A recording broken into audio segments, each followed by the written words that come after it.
السلام عليكم ورحمة الله وبركاته. ازيكم حبايب قلبي؟ عاملين ايه؟ يا رب تكونوا في احسن صحة واحسن حال. اهلا بكم في قناتي وقناتكم قناة اسرار حياتنا لكل المواضيع اللي بتخص الحمل والولادة. برحب بكم في كل مكان وفي اي مكان، وجودكم نورني ومشرفني. النهارده ان شاء الله باذن ربنا حابه بس قبل ما ابدا ادعي لكم دعوه حلوه كده من قلبي، يا رب يرزقكم جميعا الذريه صالحه عاجلا وليس اجلا يا رب العالمين. يا رب يجعل لي دعوه مستجابه ليكم. دايما اكثروا من قول ربي لا تذرني فردا وانت خير الوارثين. دايما اقراي سوره مريم بنيه الذريه السريع، بنيه الذريه او بنيه الحمل السريع، وخدي الكلمتين دول حطيهم كده زي الحلقه في ودنك واعملي بيهم، وان شاء الله باذن ربنا هيكرمك الحمل وهيكرمك الذريه ان شاء الله باذن الله. يا رب يكرمكم جميعا، يا رب افرح لكم من كل قلبي ان شاء الله، وتيجوا تبشروني هنا في القناه في تعليق كده تحت، وافرح لكم من كل قلبي لانكم اخواتي واصحابي وحبايبي، وانا بحب الخير للناس كلها وبحب ان انا افرح للجميع، ودي رساله انا بوصلها ودي رسالتي انا بحب ان انا اوصلها. ويعلم ربنا ان انا صادقه في كل كلمه انا بقولها لكم. ربنا يديني على قد نيتي ويديني على قد ضميري دايما، ودايما انا الحمد لله والفضل لله بعمل كل اجتهادي وكل ما في وسعي حتى ان انا اوصل لكم المعلومه. اولا كده الموضوع بتاع النهارده عايزه بس اوضح فكره معينه، ان لا يعلم الغيب الا الله. اللي انا بقوله ده مجرد توقعات، تمام؟ زي التوقعات، علم الفلك ده علم كبير جدا وعلم بيدرس، تمام؟ في اي حد هيدخل يقول لي الكلام ده حرام وكده، ادخلوا شوفوا راي الشيخ الشعراوي الاول. انا مش هتكلم بكلام مش تبعي او كلام فيه افتاء، لا، ادخلوا شوفوا راي الشيخ الشعراوي في موضوع الابراج او موضوع العلم الفلك، تمام؟ على اليوتيوب قولي راي الشيخ الشعراوي في الابراج او الفلك، وهو هتسمعوا رايه ووقتها ان شاء الله تقتنعوا برايه، تمام؟ فانا بقول اللي عليا، وهي رساله انا بوصلها انا عشان انا احسب لكم حسبه زي دي. بقعد باليومين والثلاثه بسهر لحد الفجر، وانا عندي عيال بيروحوا المدرسه الصبح، بسهر لحد الفجر عشان احسب لكم حسبه زي دي.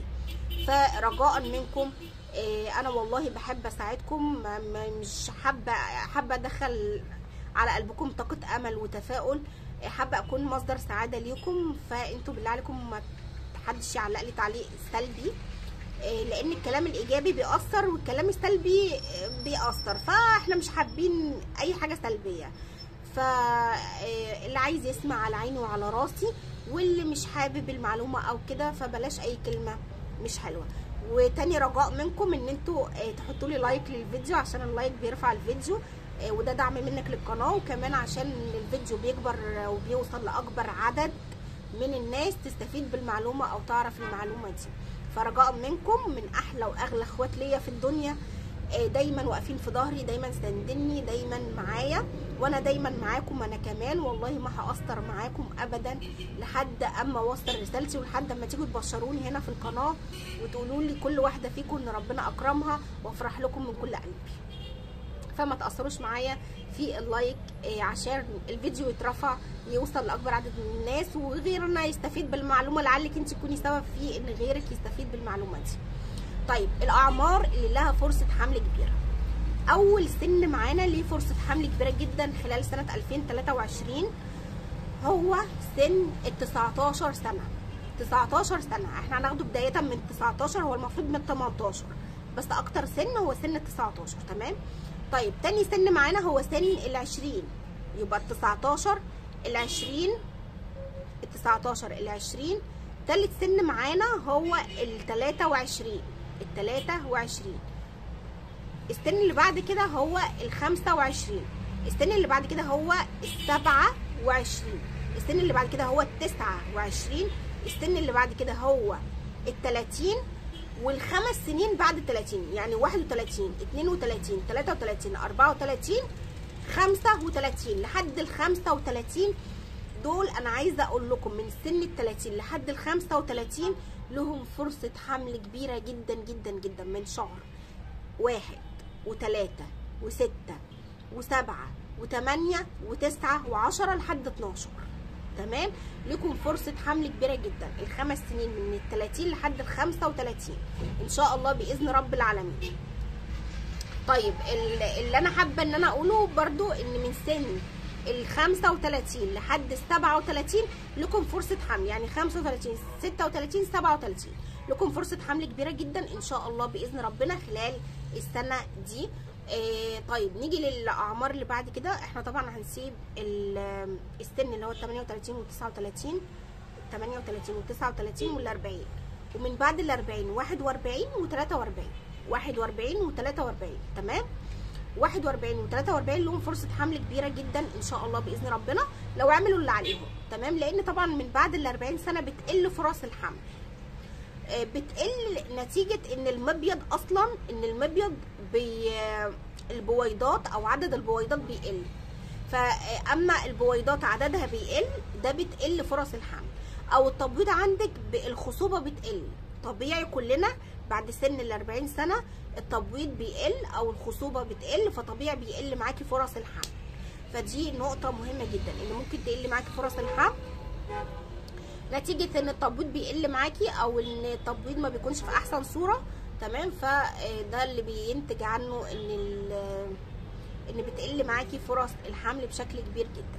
طيب نيجي بقى للحاجه اللي بعد كده. انا اللي انا حابه ان اقوله وحابه ان انا اشرحه لكم ان انا اما بقول كده انا بقول حاجه انا حاسباها، وبقول حاجه انا ان شاء الله باذن ربنا متاكده منها، ولكن ربنا هو الاعلم وربنا هو الاقوى وربنا هو الرزاق تمام. فانا بقول حسابات معينه، انا بقول توقعات معينه، مش معنى كده ان انا السن اللي انا ما قلتوش ان هو مش هيحمله، لو ربنا رايد هيحمله تمام. بس انا حبيت ان انا يعني بناء عن اسئلتكم يا ساره قولوا لنا الاعمار اللي لها فرصه حمل، قولوا لنا 2023 الجدول السني قولوا لنا، فانا بحسب وبقول لكم. فطبعا انا بتمنى ان الكل ربنا يكرمه الذريه الصالحه. بدعي للجميع دايما في وقتي، في استغفاري، في صلاتي بدعي لكم، بدعي يا رب متابعيني يا ربنا يكرمهم الذريه الصالحه، ربنا يديهم الذريه الصالحه يا رب يراضيهم، دايما بدعي لكم من كل قلبي.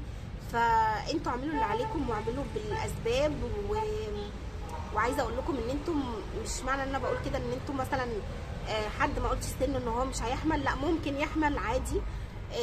احنا لو قلنا يا رب ورفعنا ايدينا ممكن يتغير قدرك في لحظه. الدعاء بيغير القدر، الاستغفار بيغير الاقدار، فالاثنين دول التزمي عليهم الاستغفار والدعاء، هتلاقي ان ربنا رضاكي ان شاء الله باذن ربنا. يا رب يرضيكم جميعا ويا رب يرزقكم الذريه الصالحه عاجلا وليس اجلا يا رب العالمين، ويجعل لي دعوه مستجابه لكم يا احلى واغلى اخوات. استنوني في فيديو جديد ان شاء الله، اشوفكم على خير واسيبكم في رعايه الله واسيبكم في حفظ الله. دمتم بالف صحه سالمين عافيين يا رب العالمين، والسلام عليكم ورحمه الله وبركاته.